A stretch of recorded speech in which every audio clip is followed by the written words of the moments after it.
Well, good evening. I'm Alan Jackson, and welcome to Nashville. One of life's great mysteries is why the food that tastes good is often not the best food for you. I mean, after all, donuts, ice cream, and Oreos, they're far more tempting to most of us than a plate of grilled chicken and broccoli. But the good news is that the mysteries are starting to get addressed, in part because of what we learned the hard way during the COVID lockdowns, and in part because of the new team at the White House has made it a priority. We'd love to hear what you have to say about this new focus on health. You can send us a note at ajnow.com. It's safe to say that there's a lot to discuss, from disease prevention to health and wellness.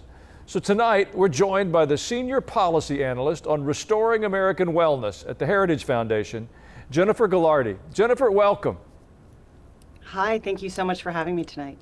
Well, you've been in the health business for a while now, but health hasn't been the top of the news very often. And what's in the news is often very confusing. It's a diet for this or guidance for something else. Well, President Trump and Bobby Kennedy have made this issue a priority. Are you noticing more interest in general regarding personal health? Absolutely. Those of us who have kind of been considered on the fringe for a little bit with our alternative kooky methodologies now have the main stage, which is very exciting thanks to Robert F. Kennedy Jr. And I think what's most exciting is that we've really seen a political realignment.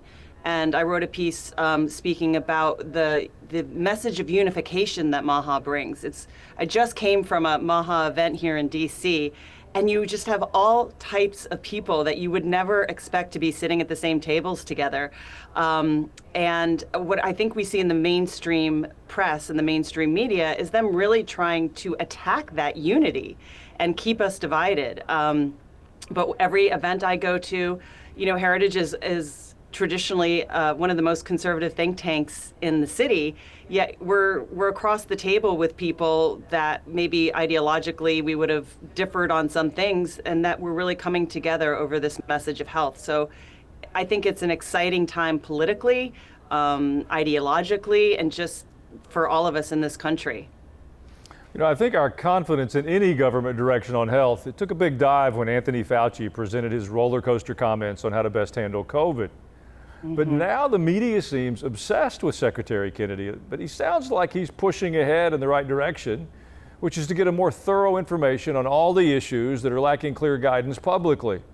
What do you think of Bobby's approach?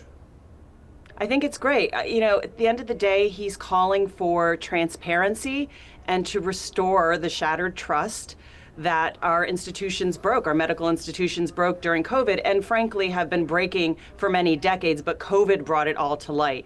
The fallacies around nutrition, this fear of fat, which we should not have. There were people in the agricultural sector today speaking, and that's really hurt their business. That's hurt middle America, because people have moved away from eating beef and full-fat dairy and cheese and things that are natural, right? Things that are whole foods that provide a lot of nutrition for these kind of what we call frankenfoods, or highly processed foods. There's a lot of factors that contribute to the rise in obesity. Processed foods is a big one. So we have to take a multi-pronged approach to this, and that's what Kennedy is doing. You're seeing him come together with Brooke Rollins at USDA.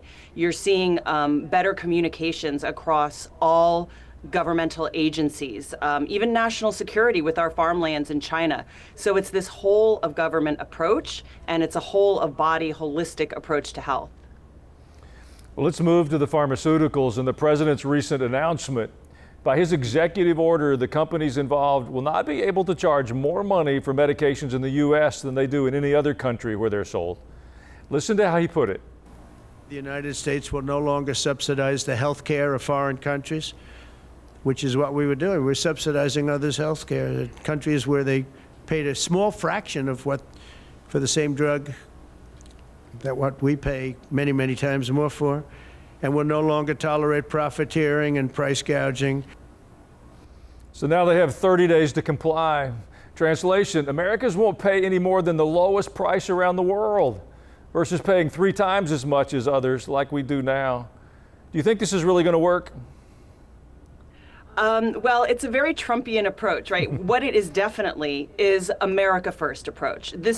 I see this this executive order on pharmaceuticals as the same approach he's taken to national security and defense, right, with NATO. It's like America's getting ripped off in this deal, right? NATO countries weren't paying as much for defense, and they're not paying as much for pharmaceuticals, and America has been footing the bill for R&D. No, the case can be made maybe in defense that it's in our best interest, but why is it in our best interest to pay more for pharmaceuticals than other countries? The fact is, too, though, that this is a very convoluted system. I'm sure anybody who has had a loved one or themselves have to go through the medical insurance system, Medicaid, Medicare, whether it's government subsidized or whether it's private insurance, it's a hot mess. And so we're still trying to figure out what this EO is actually going to do and how it's going to take effect, right? There's going to be a lot of legal pushback, I'm sure, particularly pharmaceutical lobbying supported agencies will push back. But it's really a tangled web. You have these pharmacy benefit managers that profit off. So you have a lot of middlemen. He did mention that in the EO. He didn't mention what we call PBMs specifically, but he did mention the middlemen and cutting them out. And they all take a chunk, right? So that plays a part into it. Like I said, some of us policy people don't really understand how the medical system works. It's so entangled.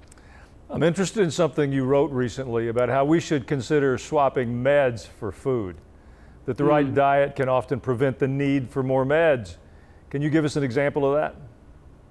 Yes, in that article that I wrote, I was specifically speaking of mental health. So again, this was a big conference today, kind of a lot of people in the MAHA movement, but there's a whole panel on what we call metabolic health and how metabolic dysfunction or the dysregulation of the energy in our cells can really affect mental health. So I really also see this as a Christian approach to health, as this holistic body, that we're not just treating symptoms, we're treating the physical, the mental, and the spiritual bodies together. So through food, we can affect mental health. One diet in particular, you spoke kind of about, it's hard to decipher all the different nutritional advice and the fads, but the ketogenic diet has really been shown to improve mental health conditions. And that is what the article was speaking to, that specifically. Kids are oftenly what I would call overdiagnosed, but a lot of people that have been through the system call psychiatrized. So everything is now a pathology, right? You have a boy that's 11 years old that can't sit in his seat for 6 hours a day at school. Oh, he's got ADHD. Well, really, anybody who has boys knows he's just a boy and he needs to play. But unfortunately, the treatment is treating the symptoms and not looking at the person as a whole. What's their spiritual life? What's their family life? What's their nutrition life like? And that, particularly with mental health, is really, you have to have this holistic approach to it. You know, in reality, God designed us to heal. We want to learn more about how to do our part. Jennifer, I hope you'll stay with us for another segment, and we'll talk about some of the biggest health concerns we're facing. We'll be right back.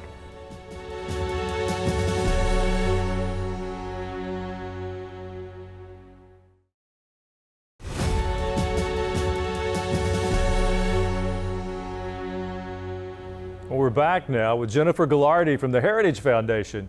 She recently joined as the Senior Policy Analyst in the Restoring American Wellness Department. One change that's happening already is they plan to take food dyes out of products on the shelves now. Bobby Kennedy has pointed out that red, yellow, and blue are made from petroleum-based compounds, and the FDA has previously said they're safe. Kennedy said, and I quote, "If the food companies want to eat petroleum, they ought to add it themselves at home, but they shouldn't be feeding it to the rest of us." He also said that he's going to go after sugar, which he says is as addictive as crack. Is this just the beginning of what they've got planned? Yes, I believe so. I mean, if we look at the past 2 weeks, the amount of exposure that health issues have had in the media and the amount of stuff that's coming, I mean, it's hard to keep up with the Trump administration across all departments, but especially HHS. He's really blowing full steam ahead. I don't know if you saw his testimony yesterday in the House and Senate committees, but I watched some of that and I said, I love this scorched earth Kennedy, because he really took on, I can't remember her name, she is the Democrat from Connecticut, about the food dyes. And she was pressing him on measles. And he said, listen, how long have you been trying to get food dyes out of food? And, he said, for 20 years. I did it in 100 days. Give me a little bit of credit. And he just really started to, push back. Now that he's confirmed, right, he didn't have to kind of acquiesce so much. And I'm really enjoying this a little more aggressive side of Kennedy. And I do believe it's just the beginning. It seems to me he's really bringing a science-based approach back to the forefront. He's an advocate for testing, for good data, for transparency. One of the issues that's really become kind of a plague, I think, is the abortion pill. Seem to have gotten pushed to market without fully being tested, and there's a lot of side effects and consequences we weren't anticipating. Yes, so we are seeing now, they're reporting that there are a lot of more adverse effects. Now, whether they were hidden, right, and they knew them, because there is corporate capture going on in our industries. We do have paid for science. It's a fact. So whether that science has been biased or now we're just getting better studies, either way, we're getting more transparency about these medical devices, pharmaceutical drugs, anything in the medical field. And that's what he's really calling for, is the gold standard science, for it not to be bought by industry, big, what we call big ag, big pharma. We really do have monopolies in those areas right now. The pharmaceuticals, right? So I think we're going, if we had a true free market, it would be different. We don't have that right now in the food and agricultural businesses. So I think he's going to get those private interests out of what's really public health.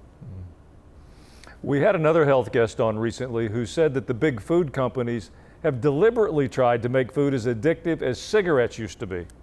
In fact, some of them were taken over by big tobacco. Have you worked with people who needed help getting free from food addictions? I have, and I can tell you it's both a chemical, and I really, when it boils down to it, I do see a lot of these as kind of spiritual sicknesses. I do see food addiction. I've struggled a little bit. I was on camera for a lot of my career in the fitness industry, and there was a lot of pressure, but I look back and I see that I had a misconception about who I was, who God said I was. And, when I peeled back all the layers and I really dug in, it was that kind of thing that ultimately brought me out. But then God kind of led me through the proper steps, right? The proper healing. But so there are these different components of addiction, and food is just as addictive as alcohol. There is a chemical component, but there also, as we know, with any sort of addiction, there is a spiritual sickness going on, right? And our misunderstanding of how much either God loves us or wants us to heal. And so we have different tools for that. We have willpower, right? You need some of that with any addiction to break the cycle and to break the chemical dependency on whether it's sugar, it's usually sugar, or the byproducts of sugar, insulin and carbohydrates. So that's kind of tossing back to a ketogenic diet that reduces all of that and helps to break that addiction. But then you kind of have to address these other components of health that really break you free completely of the addiction, right? Where the kind of spiritual desire to reach for the thing that is not good for you is turned around. Well, one last point that Mr. Kennedy made was that he believes the media has done a very poor job of covering children's health issues. Mr. Kennedy has 6 children of his own, and he thinks the media has stifled how the public is informed, in part because of the massive TV advertising by the pharmaceutical and food industries. Whatever the reason, I think it's a good thing that the president decided to make it a priority now, and that places like the Heritage have their own department on the subject. Maybe you could tell us briefly what's on your agenda. Yes, one of the priorities for Heritage is ending gain of function.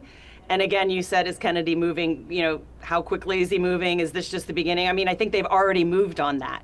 He's past couple days, they have come out to try to remove the funding for gain of function. Not that we're removing the funding from investigative science and progress, but there's trade-offs. And we saw the trade-offs very clearly with COVID. So that is a priority. Really for Heritage too, we want to be the convener of these kind of different interests. So within the MAHA movement, again, you have some people that are very opposed to vaccines, or at least all the vaccines that we're giving our children, introducing to them in their first 6 months of life. You have some people that are more focused on food. You have some people more focused on the food pyramid and the nutritional guidelines. You have a lot of people focused on agriculture. This touches every aspect of our life. And like Bobby has said, right, a healthy person has a million dreams. A sick person only has one.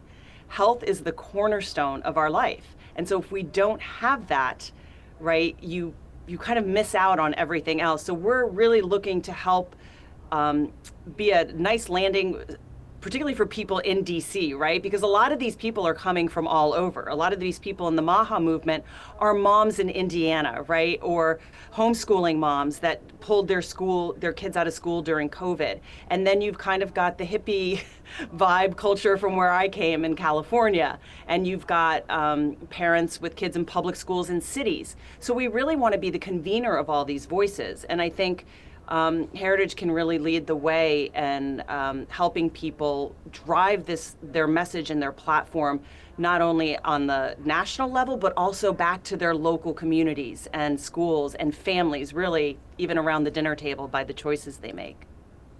Well, Jennifer Galardi, thank you for your wisdom on how we can make ourselves a bit healthier these days. We appreciate your time.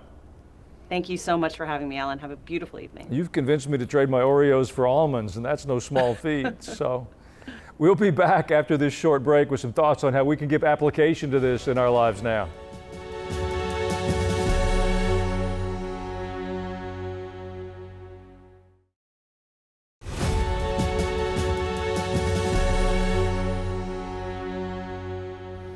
I'm grateful for the fresh approach being taken by this administration towards better physical health. I'm all for eating right, exercise, getting rest. I'm for closer inspection of the foods we eat and taking steps that contribute to a healthier society. You know, if you're a Christ follower, the biblical direction is really clear. When you make a profession of faith in Jesus, Scripture tells us that the Spirit of God dwells within us. See, God no longer lives in a building built with human hands. He doesn't dwell in a special part of the temple or the church. He dwells in us. So Christianity makes this assertion that no other religion in the world does, that the God we worship actually dwells within us. It's a remarkable thought. You know, the Bible talks more about gluttony than it does drunkenness. That'll change sermon topics in most of our churches. You know, when God brought the Hebrew slaves out of Egypt, one of the first things He began to teach them was how to eat in a way that would promote health and wellness. Now, we don't eat for righteousness anymore. What goes on our fork and goes into our mouth doesn't make us more or less godly, but it certainly makes us more or less healthy. Now, I believe in a God who heals. I pray for the sick. I'm all for that. But you and I have to do our part. We've got to make personal, intentional decisions to eat with an eye towards wellness. And then we can invite the Spirit of God to do what only God can do.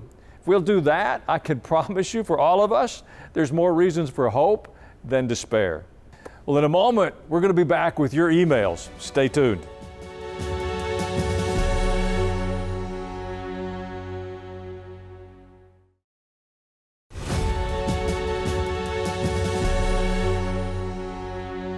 I'd like to personally thank you for taking the time to be a part of this program. Make a suggestion, if I may. Visit ajnow.com. There's an archive there of all the programs. You can even sign up for our weekly newsletter to keep up to speed on all the things we're doing as a part of the ministry, and maybe even recruit a friend to watch the program with us. It makes a difference. I particularly enjoy your emails. Your thoughts and perspectives do a lot to inform our show. Asa from Ashland, Alabama wrote, "The volume of content coming from this ministry is astounding. Please give your family our thanks for sharing so much of your time with us. As the battles come to a head, we're seeing God grant a miraculous deliverance in our day. Many of our Christian brethren seem unwilling or unable to join in the support of President Trump in his quest to make America great again. Why is this?" Wow, he said, that's not a simple question, it's a complex answer, and I think there's a lot of things that feed that reluctance in the Christian community. And I don't think we'll see it change immediately. Some of it goes to the way our Christian leaders have been educated. Some has to do with the great division in the churches. We no longer, as a universally hold to a biblical worldview. We're making our doctrine up on our own. All of those things have brought fractures to the body of Christ. But I can tell you this, God is moving in the earth in the most remarkable ways. And if we'll continue to put Him first and choose Him with our whole heart, I believe we'll even see a new unity emerge from the people of faith. Larry P. from Oregon wrote, in 1939 there was a John Wayne movie called Stagecoach. In it there was a banker that robbed his own bank. But he says in the movie, what this country needs is a businessman for president. Well, it took a long time, but we got one, and he's doing a fantastic job. Well, I'm great to have a businessman in the White House again, because it seems like to me we've had a lot of bank robbers there for quite a while. I want to thank you for watching tonight. I'm Alan Jackson, and I hope to see you tomorrow evening as well. Good night.